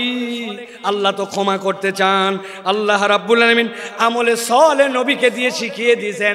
আপনি আপনার জীবনে কিছু কিছু নেক কাজ করতে শুরু করেন। নবীজি বলছেন লিল মুমিনি আলাল মুমিনি সিত্তু খিসাল, একজন মুমিনের জন্য আরেকজন মুমিনের নিম্নতম 6টা দায়িত্ব আছে, আপনি এগুলা পালন করেন। আপনি মসজিদে ঢুকছেন, 5 মিনিট হাতে সময় আছে, অযথায় বসবো না, 2টা রাকাত তাহিয়াতুল মসজিদ পড়ি, 2টা রাকাত দুখুলুল মসজিদ পড়ি, তারপরে বসবো। 2 রাকাত সময়, 2 মিনিট সময় আছে, সুবহানাল্লাহি বিহামদিহি সুবহানাল্লাহিল আযীম পড়ি, ধান লাগাচ্ছি, আস্তাগফিরুল্লাহ আস্তাগফিরুল্লাহ আস্তাগফিরুল্লাহ। সারাদিনে নিয়ত করছি 100 বার অন্তত দরুদ শরীফ পড়ে ফেলবো। আপনি আপনার আমলগুলা যখন এরকম করে বাড়াতে শুরু করবেন, দেখা হলে সবার আগে সালাম দিব, মানুষকে মসজিদে নেওয়ার জন্য চেষ্টা করব। অনেক মুরব্বী আছে, এই কথা আমি বহু জায়গায় বলছি, আপনার কারণে মসজিদে বাচ্চা কাচ্চা মুসল্লি আসে না। আপনারা মুরব্বীরা রাগ করেন না, আমি কিন্তু আমার সবচেয়ে বাংলাদেশের সিনিয়র মুরব্বী ভাই, ওই ভাইয়ের দাওয়াতে কিন্তু এখানে আসছি। ভাই বলি যদিও, উনি আমার অনেক সিনিয়র। ভালো করে বোঝেন, মুরব্বীদের কারণে অনেক মুসল্লিরা আসে না। বাচ্চা কাচ্চা মসজিদে আসে, একটু হাসাহাসি করে না ভাই, একটু কথাবার্তা বলছে, মুরব্বীর গেছে একবারে মাথা গরম হয়ে চিন্তা করছে কোন বেটা এত বড় হাসলো, আমি তাকে দেখাবো। উনি শেষ বৈঠকে বসে আছে, এখন আত্তাহিয়াতু পড়তেছে, আত্তাহিয়াতু লিল্লাহি ওয়া সাল্লাম। কার বেটা এরকম করলে ওরে দেখি। আসসালামু আলাইকুম ওয়া রাহমাতুল্লাহ, আসসালামু আলাইকুম ওয়া রাহমাতুল্লাহ। আছে না এমন ঝাঁকি মারছে, ওই বাচ্চা মসজিদ থেকে বাড়াইছে, ওই বাচ্চার মসজিদে আসে না, ঠিক কি না? এই মুরব্বী যারা আছেন, কার কার পকেটে চকলেট আছে বার করেন, কার পকেটে আছে দেখি একটু। হুজুর চকলেট কেন লাগবে?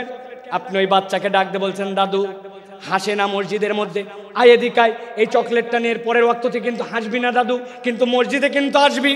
পরের ওয়াক্তে আবার দেখা হয়েছে, হাসে নাই, দেখছেন, পাশে নিয়ে দাঁড় করে আরেকটা চকলেট বের করে দিয়েছেন। এক ছেলে কয়দিন চকলেট খায় পছন্দ করবে না? 2 দিন পরে 5 টাকার একটা কয়েন বের করে হাতে দিয়ে বলছেন, দাদু একটা বিস্কুট কিনে খাস, তুই তো চমৎকার করে নামাজ পড়িস। আপনি ওই বাচ্চাটাকে নামাজে উৎসাহ দিয়েছেন, হঠাৎ করে একদিন আপনার মৃত্যুর ডাক এসে গেছে, কবরে চলে গেছেন। কিন্তু যেই বাচ্চাকে চকলেট দিয়ে আদর করে মসজিদ থেকে বের করেন নাই, মসজিদমুখী করছেন, 5 টাকার কয়েন দিয়া ওই ব্যক্তিকে আদর যত্ন করে মসজিদের মুসল্লি বানায় দিয়ে গেছেন আপনি কবরে। কিন্তু আপনার 20-25 টাকার ইনভেস্টমেন্ট, ওই বাচ্চা যতবার সিজদা দেয় আপনার আমল নামায় সওয়াব উঠে যায়। এর নাম আমলে সালেহ। আপনাকে টেকনিক করে আল্লাহর দিকে আগাতে হবে। আল্লাহ বলছেন, আমার বান্দা যদি আমানু আমিলুস সলিহাত মিনহুম মাগফিরা ওয়া আজরান আযীমা, আমার বান্দাকে আমি রব কেবল ক্ষমাই করব না, আমি বিশাল পুরস্কার দিয়ে দিব ঈমানের সাথে। এই জন্য আমলে সালেহ লাগবে। সাথে সাথে হাদিসের গবেষণায় বোঝা যায়, কোন ব্যক্তি যদি আল্লাহ রাব্বুল আলামিনের কাছে গুনাহ মাফের উদ্দেশ্যে একবার ইস্তেগফার করে, রব্বুল আলামিন তাকে আরো 3টা নিয়ামত দেন। 1 নম্বরে রব্বুল আলামিন ওই বান্দার কঠিন অবস্থা থেকে উদ্ধার করে দেন। 2 নম্বরে তার দুশ্চিন্তা দূর করে দেন। 3 নম্বরে তার রিজিকের পেরেশানি আল্লাহ তুলে দেন। সুবহানাল্লাহ। তাহলে ক্ষমা লাভের উপায় কয়টা? ভুলে গেছেন কয়টা? 5টা। 1 নম্বর গেল, এবার চলেন 2 নম্বর। 2 নম্বর হচ্ছে আল্লাহর কাছে ক্ষমা চাওয়া। বান্দা যদি ক্ষমা পেতে চায়, আল্লাহর কাছে তাকে ক্ষমা চাইতে হবে। আল্লাহ রাব্বুল আমিন বলছেন, وَمَن يَعْمَلْ سُوءًا أَوْ يَظْلِمْ نَفْسَهُ ثُمَّ يَسْتَغْفِرِ اللَّهَ يَجِدِ اللَّهَ غَفُورًا رَحِيمًا। আমার আল্লাহ বলছেন, বান্দা ভালো করে বুঝো, ওয়ামাই আমাল, তোমাদের মধ্যে যে করে ফেলে সুআন, কোন গুনাহ, আও ইয়াজলিম নাফসাহু, অথবা নিজের উপরে সে জুলুম করে ফেলছে, সুম্মা ইস্তাগফিরিল্লাহ, 1 মুহূর্ত দেরি করে নাই, তার রবের কাছে সে ইস্তেগফার করেছে।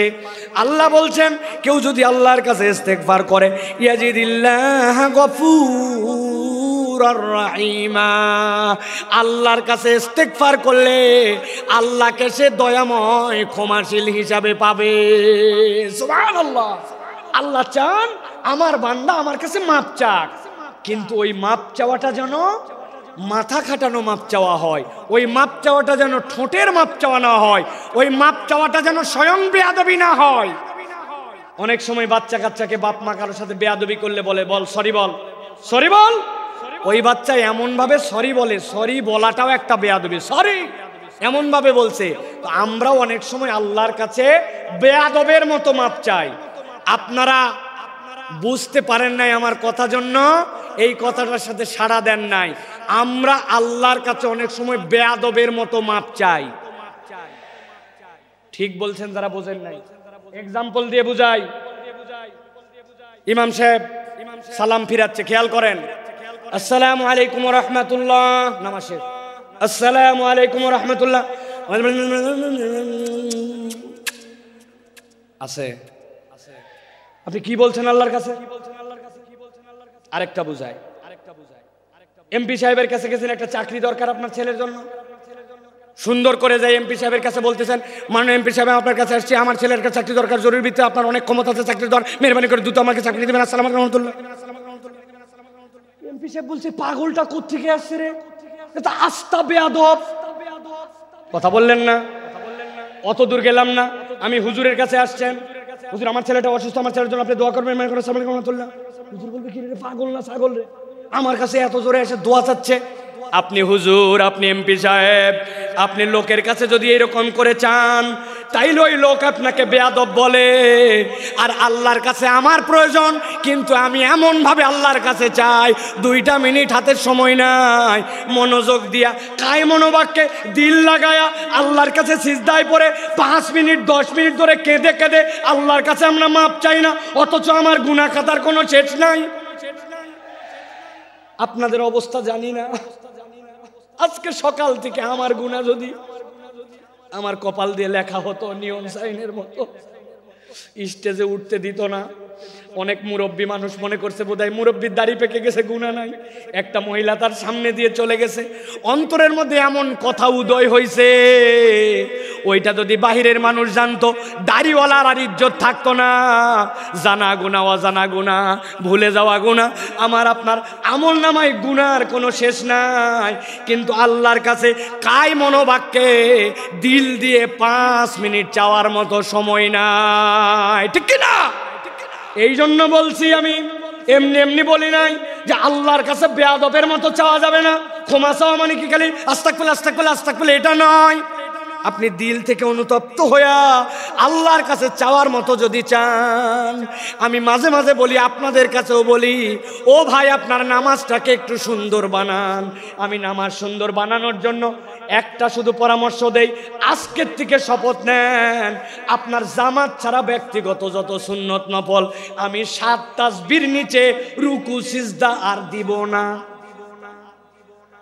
রাজি? সুবহানাল্লাহ সুবহানাল্লাহ সুবহানাল্লাহ সুবহানাল্লাহ সুবহানাল্লাহ সুবহানাল্লাহ, এরকম 60টা তাসবিহ পড়ব রুকুতে।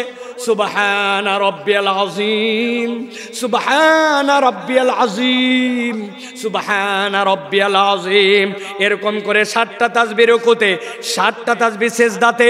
আমার নফল ব্যক্তিগত নামাজ আজকের থেকে 60টা তাসবিহর নিচে হবে না। রাজি আছেন ইনশাআল্লাহ? হঠাৎ করে উঠে গেছি 3 বার পরে, রেগুলার অভ্যাস, আবার টাইট করছি পরের রাকাত থেকেই, না আমি তো 7 তাসবিহর নিচে উঠবো না। আমি আল্লাহর কসম করে বলতেছি, আপনার নামাজের 50% সুন্দর হয়ে যাবে। তাহলে 2 নম্বর আল্লাহর কাছে ক্ষমা চাওয়া, 3 নম্বরে আল্লাহর কাছে তওবা করা। বলেন 3 নম্বর তওবা করা। বলেন। অনেকে বলবেন হুজুর ইস্তেগফার আর তওবার মধ্যে কি পার্থক্য? একটু আগেই তো বললেন ইস্তেগফারের কথা, ক্ষমা চাওয়ার কথা, তাহলে তওবার মধ্যে পার্থক্য কি? তওবার রকম আছে 4টা, দীর্ঘ আলোচনা সেদিকে যাব না, কিন্তু তওবার মানেটা ভালো করে বোঝেন। আল্লাহ কোরআনে বলেছেন, তুবু ইলাল্লাহি তাওবাতান নাসুহা, তোমরা আল্লাহর কাছে তওবা করো, তওবাটা যেন নাসুহা হয়। কি হয় নাসুহা মানে কি? আরবিতে নাসুহা শব্দটার উৎপত্তি স্থল 2টা, হয় নাসাহাতুন বা নাসাহাতুন। পেটের মধ্যে বাচ্চা, শাশুড়ি মা চিন্তা করছে আমার মেয়ের ডেলিভারি হবে, বাচ্চা কাচ্চার জন্য কাঁথা সেলাই করা লাগবে, এই ছিঁড়া লুঙ্গি, এই চাদর, অমুক কাপড়, এইগুলা জোড়া দিয়ে দিয়ে কাঁথা বানায়, ঠিক কিনা? ভালো করে মনে রাখবেন, নাসাহাতুন মানে ভাঙ্গা সম্পর্ক জোড়া লাগানো, আর নাসাহাতুন মানে ফেরত আসা। আল্লাহ বলছেন আমি আমার বান্দাকে দেখতে চাই অতীতের জন্য অনুতপ্ত, ভবিষ্যতে আর করবে না, আল্লাহর সাথে সম্পর্ক ছিন্ন হয়েছিল জোড়া লাগাবে আর আল্লাহর কাছে ফেরত আসবে। একবার যদি তুমি তওবা করতে পারো, আল্লাহ বলছেন আমি তোমার সব গুনাহ খাতা মাফ করে দিতে রেডি আছি। আল্লাহ কোরআনে বলছেন ওয়া হুয়াল্লাযী ইয়াকবালুত তাওবাতা আন ইবাদিহি ওয়া ইয়াফু আনিস সাইয়্যাত ওয়া ইয়ালামু মা তাফআলুন।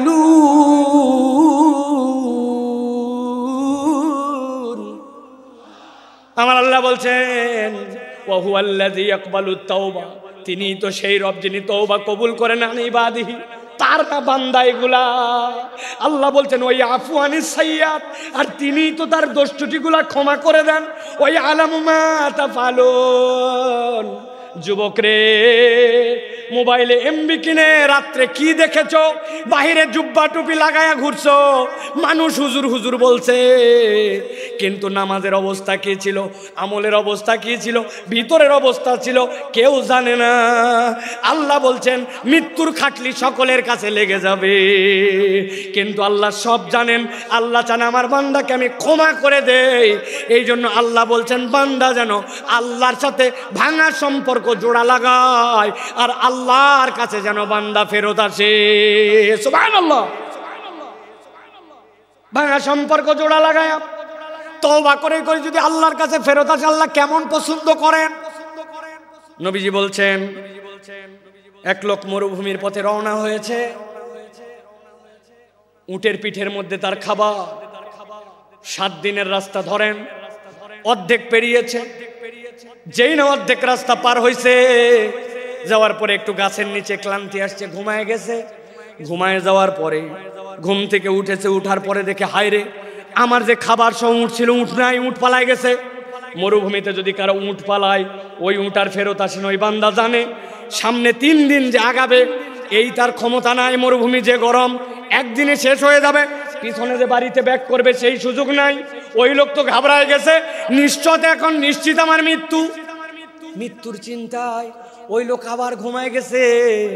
আল্লাহর নবী বলছেন এরপরে হঠাৎ করে সে উঠেছে, উঠার পরে দেখে উটটা আবার তার সামনে এসে হাজির হয়ে গেছে।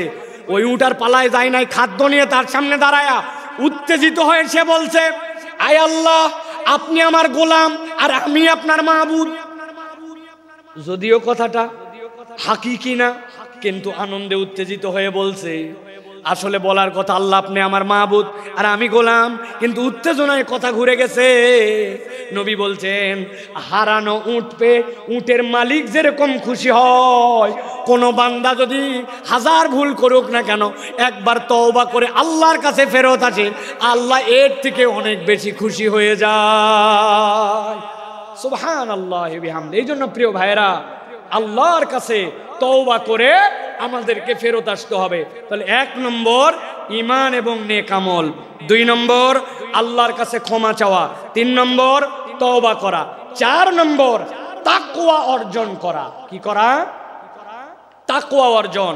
আল্লাহ বলছেন ইন্নাল্লাযীনা ইয়াখশাউনা রাব্বাহুম বিল গায়ব লাহুম মাগফিরাতুন ওয়া আজরুন কাবীর, মাগফিরাতুন ওয়া আজরুন কাবীর।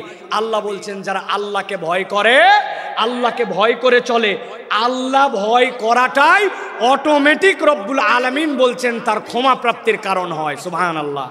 আমরা বাংলাদেশ নিয়ে স্বপ্ন দেখি, বাংলাদেশ সোনার বাংলাদেশ হবে, বাংলাদেশ দুর্নীতিমুক্ত বাংলাদেশ হবে।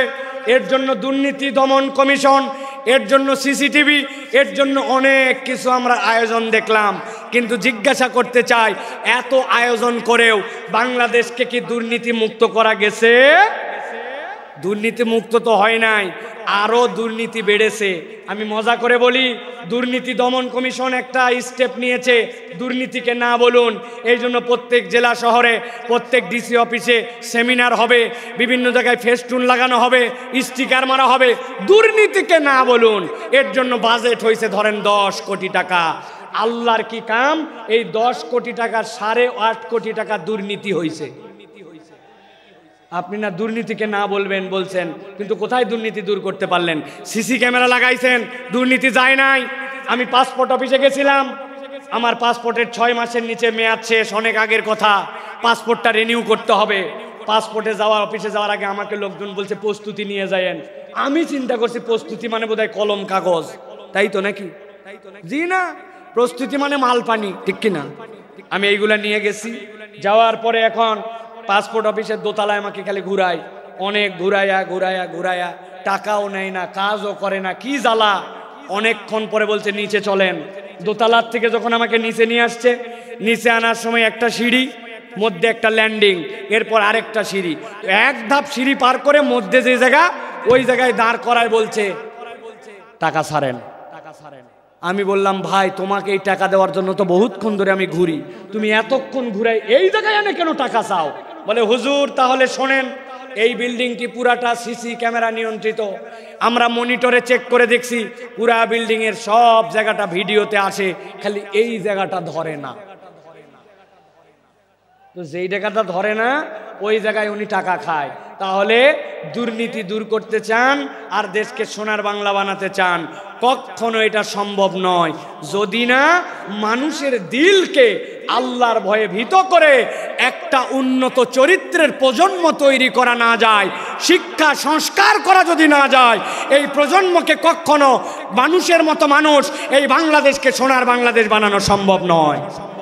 কিন্তু আমরা দেখেছি আমাদের শিক্ষা ব্যবস্থায় গাফলতি, নানান জায়গায় গাফলতি। এইগুলা আসলে কার কাছে আমরা বলবো আর কে যেন কথা শুনবে, এইরকম একটা অবস্থা হয়ে যাচ্ছে। এই জন্য আমরা স্পষ্ট কণ্ঠে বলতে চাই, বাংলাদেশকে যারা সোনার বাংলাদেশ বানাতে চান, আপনাদেরকে কোরআন হাদিসের শিক্ষায় এই জনগোষ্ঠীকে শিক্ষিত করতে হবে, এর কোনো বিকল্প নাই, ঠিক কিনা? আল্লাহ রাব্বুল আলামিন সর্বশেষ বলছেন 5 নম্বরে তোমাদের জন্য, যারা ক্ষমা পেতে চাও তোমাদের উপায়টা হচ্ছে 5 নম্বরে। 1 নম্বর ঈমান ও নেক আমল, 2 নম্বর আল্লাহর কাছে ক্ষমা চাওয়া, 3 নম্বর তওবা, 4 নম্বর তাকওয়া অর্জন, 5 নম্বর আল্লাহর জন্য দান খয়রাত করা। কি করা বলেন না, কি করা? আমরা কৃপণের কৃপণ হয়ে গেছি, আমাদের হাত খোলে না। আপনাদের এলাকায় খবর নিয়ে দেখবেন, মসজিদে আপনাদের জুমার দিনে মুসল্লি 200 জন, প্রত্যেকটা মুসল্লি যদি 20 টাকা করে দেয়, মসজিদে 4000 টাকা হয়। 4 জুমা মিলায়া মসজিদে একটা ভালো ফান্ডিং হয়ে যায় 20,000 টাকার। মসজিদ কারো দিকে তাকাতে হয় না। কিন্তু আমাদের মুসল্লিদের অবস্থা এমন, মসজিদে সেরা টাকা দেয়, একটা টাকা পকেটের থেকে বের হয় না। আপনি যদি ক্ষমা পেতে চান আপনাকে দান খয়রাত করতে হবে। দান খয়রাত না করলে ক্ষমা পাওয়া যায় না। দান খয়রাত ক্ষমা প্রাপ্তির মাধ্যম। আমি ছোট্ট 2টা হাদিস বলে শেষ করে দিব। এক মহিলা নবীজির কাছে আসলো, আসার পরে নবীজির জন্য একটা বুর্দা নিয়ে আসলো। বুর্দা মানে এমন একটা চাদর, পাশ দিয়ে ঝালর লাগানো। মহিলাটা ইয়ামেন থেকে সেই চাদর নিয়ে আসছে। সাহাবীরা বলছে নবী সাল্লাল্লাহু আলাইহি ওয়াসাল্লামের কাছে আসে যখন বলল হাযা হাদিয়াতুল লাকা ইয়া রাসূলুল্লাহ, নবীজি এমন ভাবে হাত পেতে ওইটা নিলেন যেন কতই না তার প্রয়োজন। সম্মান জানায় নবীজি নিলেন। নেওয়ার পরে নবীজি গায়ে দিলেন। সাহাবায়ে কেরাম বলছেন নবীজির গায়ে এত সুন্দর লাগছিল, এত সুন্দর ড্রেসে আমরা নবীকে খুব কমই দেখেছি। হঠাৎ করে একজন সাহাবী বলে ইয়া রাসূলুল্লাহ আপনার চাদরটা আমাকে দেন। নবীজির সাথে সাথে উঠে বাড়ির মধ্যে চলে গেলেন। সাহাবীরা বুঝলেন নবীজি পুরাতন চাদর পরে নতুন চাদরটা ওই সাহাবীকে দিয়ে দিবেন। সাহাবায়ে কেরাম ওই সাহাবীকে বললেন তুমি এই কাজ করলে কেন? নবীজি দেখলেন না কত সুন্দর লাগতেছিল, কত আগ্রহ করে নিলেন, তুমি কেন এখনই চাইলে? ওই সাহাবী বলতেছেন ও আমার সাহাবীরা, চাদরের যে খুব বেশি আমার দরকার তাও না, কিন্তু আমি চেয়েছি নবীজি চাদরটা গায়ে দিয়েছেন, আর কেউ গায়ে দেয় নাই, ওই চাদরটা দিয়ে যেন আমার দাফন কাফন হয়, এই জন্য আমি চাদরটা চাইছি। ঠিক ঠিক নবীজি বাড়ির থেকে বের হয়েছে, তার হাতে চাদরটা তুলে দিলেন। আল্লাহর নবীর কাছে কেউ চেয়েছে আর ফেরত গেছে এরকম কোনো প্রমাণ নাই। এক মহিলা নবীজির জন্য কয়টা খেজুর আর একটা শশা নিয়ে আসছে। যাদের শরীরে এনার্জি পান না, শরীর ভালো হয় না, পেটের অসুবিধা নানান কিছু, আপনি শশার খেজুর মিলায় খাবেন, আল্লাহ চাইলে আপনার শরীরকে আল্লাহ চাঙ্গা বানায় দিবেন। নবীজি পছন্দ করতেন। ওই মহিলা নিয়ে আসছে এটা, নবীজি এক বাটির খেজুর ঢেলে শশাটা ঢেলে নিয়ে নবীর কাছে যতগুলা স্বর্ণালঙ্কার ছিল সবগুলা তুলে বাটির মধ্যে ভরছেন, ভরে তার কাছে তুলে দিছেন। ওই মহিলা তো ঘাবড়ায় গেছে, কয় খেজুর আর শশার বিনিময়ে আল্লাহ নবী এত কিছু দিয়ে দিলেন। নবীজি সর্বোচ্চটা দেখাই দিয়ে গেছেন, উম্মতের কাছ থেকে কেউ যেন ফেরত না যায়। সুবহানাল্লাহ। অতএব আপনি যদি আল্লাহর কাছে ক্ষমা পেতে চান, দান খয়রাত আপনাকে বাড়াতে হবে। হযরত আলী কাররামাল্লাহু ওয়াজহাহু, তার অভ্যাস ছিল তিনি যদি আল্লাহর কাছে ইস্তেগফার তওবা করতেন, যতবার তওবা করতেন ততবার সাদাকা করতেন। নিয়ত করছি ফজরের নামাজ আর বাদ দিব না, কিন্তু বাদ হয়ে গেছে। তওবা করছি আল্লাহ আগামী কালকে থেকে ঠিক করব, কিন্তু 100 টাকা পানিশমেন্ট দিয়ে দিছি। আল্লাহর কাছে বলছে আর মিথ্যা কথা বলবো না, আবার ফট করে একটা মিথ্যা বের হয়ে গেছে। নিয়ত করছি 2 রাকাত নামাজ পড়বো আর 100 টাকা দান খয়রাত করব, তওবাও করছি সাদাকাও করছি। এটা আলী রাদিয়াল্লাহু তাআলা আনহুর চরিত্র ছিল। এই জন্য আল্লাহর কাছে যদি ক্ষমা পেতে চায়, মুসলমানের চরিত্র কৃপণ হবে না, মুসলমানের চরিত্র হবে হাত খোলা। সুবহানাল্লাহ। একটা ফকিরের অনুভূতি বলে আজকের কথা শেষ করব। এক মালদার লোক, তার কাছে এক ফকির গেছে, যে বলছে কিছু দেন। ওই লোক পকেটে হাত দিয়ে দেখে মানি ব্যাগ নাই, বুক পকেটেও টাকা নাই, বিব্রত হয়ে গেছে।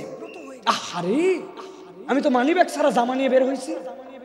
ফকির ডাক দিছে, ডাক দিয়ে গায়ে হাত দিছে, পিঠে হাত দিয়ে বলছে বাবারে, সত্যিকার কথা পকেটে টাকা একদম নিয়ে বের হই নাই, ভুলে গেছি টাকা আনতে, মানি ব্যাগ আনতে মনে নাই, এই জন্য তোকে দিতে পারলাম না।